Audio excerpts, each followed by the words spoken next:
coffee is life baka mo? I got you!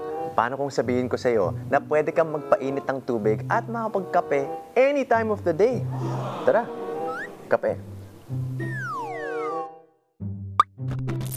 Hot water na pwedeng dalhin kahit saan. Sagot yan ng Portable Electric Water Kettle. Perfect ito sa mga nagmamadali sa umaga o kapag gusto mong mag-relax sa bahay, opisina, o kahit nga sa biyahe. Compact at insulated ang design kaya ang init ng tubig ay mas tumatagal. Simple lang gamitin ang Portable Electric Water Kettle.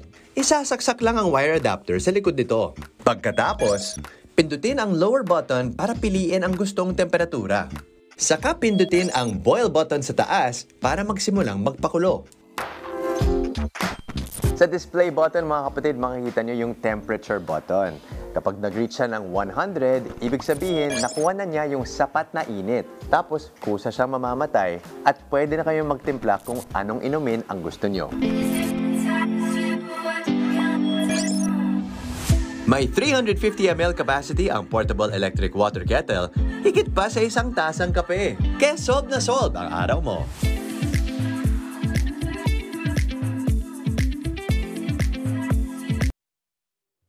At hawak ka na itong electric portable kettle. Okay, so tumbler siya, na kettle din. Galing. Diba? Galing, ah. So, anytime pag gusto mo nang magkape or mag-hot tea or Ay, anything, diba? perfect. Gusto mo nang mag-soothe ng inyong mood, diba? Ayan, pwede yan. Yun nga lang, kailangan i-plug siya. Okay? Oo. Pero, pag na-plug mo siya, at very lightweight naman yung plug niya, diba? So, okay lang naman. So, okay sana kapag the battery na lang siya. Oo. Diba? So, hindi siya rechargeable. Yung plug niya, kailangan para umandar. Para umandar. Oo, para umandar. So, portable pero kailangan ng Ang hirap. Yun saksakan. ako para doon medyo nahirapan akong isipin. Oo. Kasi syempre, ang ganda nito kasi yung idea niya, portable siya. Ang ganda Yes. pati ng look. Actually, Tapos, maganda itsura. parang social yung itsura niya, Oo. mama, diba? Tapos mabigat siya. Ako kasi minsan, hindi ko masyado gusto yung magaan kasi feeling ko, mumurahin pagka magaang. So gusto ko medyo mabigat. Pero ang problema naman dito, may dala-dala kang saksakan. Oh, ito lang. Oo. So, makakahanap ka naman ng ano. At saka outlet, ang diba? hilak nung saksakan na, hindi siya mahaba. So I think yun yung medyo ano. So, kaya magdala ka rin ng extension cord. Oo, yun nga eh.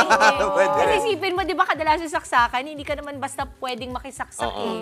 So magagamit mo lang siya pagka sa opisina or sa bahay mo. Hindi siya Pwede, parang on pwede. the go. Oo. Pero, ito, within 5 minutes, boiling na siya. agad. Ang mabilis din lang. So, Para siya pwede talagang naman. yung usual na ano, Oo. di ba? So ito, so kanina, hindi nilang nakita kasi tinago ko dito sa likod, no? Ngayon nasa 90 degrees na siya. At yun, no? Makita mo. Wait, sandali. Okay. Usok-usok talaga. Baka naman ang ano niya ba, ang science ba niya ay, kunwari pag sinaksak mo tapos pinainit mo, nare-retain, insulated ba siya? Nare-retain niya yung init? Yes, definitely insulated din siya. So, okay naman. Matagal-tagal din. Bago Tapos mo may kailangan spout pa siya dito para sa steam, para mailabas yung steam. Oh, wow. So, okay na rin, Pwede okay na na rin. rin. Oo. Kumbaga, magiging purpose niya, kunyari, kung tapos ka na magkape, gusto mo naman mag-tsaa, pwede mong i-refill and use the same bottle, the same, ano, kumbaga. So, mas sanitary din siya, actually. If you think Bakit? about it, diba? Dahil iniinit niya, diba? So, pinapatay niya yung germs dahil sa init na yun. Okay.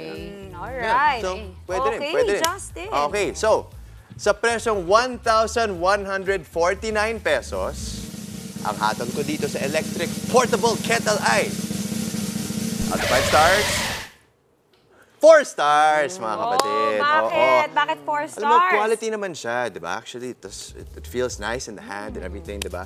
But at the same time, yun lang. Kung the battery lang siya, mas okay sana. Mas okay Yun yung sana. challenge, ano? Oo. Kasi alam Like natin yung 1149. pag-init, yan yung kailangan ng maraming energy. Usually, Yes, kaya plug, di ba? True. Mga I think plancha. 300 watts siya, Mami Chiki. So, mahirap din. Na, I don't know if may technology na tayo na ganyan, Yun, di ang ba? aabangan 300 natin. watts, di ba? Oo. But definitely, quality product to. 4 stars to sa akin. Maraming salamat. So, Alright. mystery item unlocked na naman po tayo, mga kapatid. Until the next unboxing. Mga kapatid, Justin Quirino po. Masayang kwentuhan at makapulahang informasyon ang hatid namin tuwing umaga. Kaya mag-subscribe na at mag-follow sa social media pages ng News 5.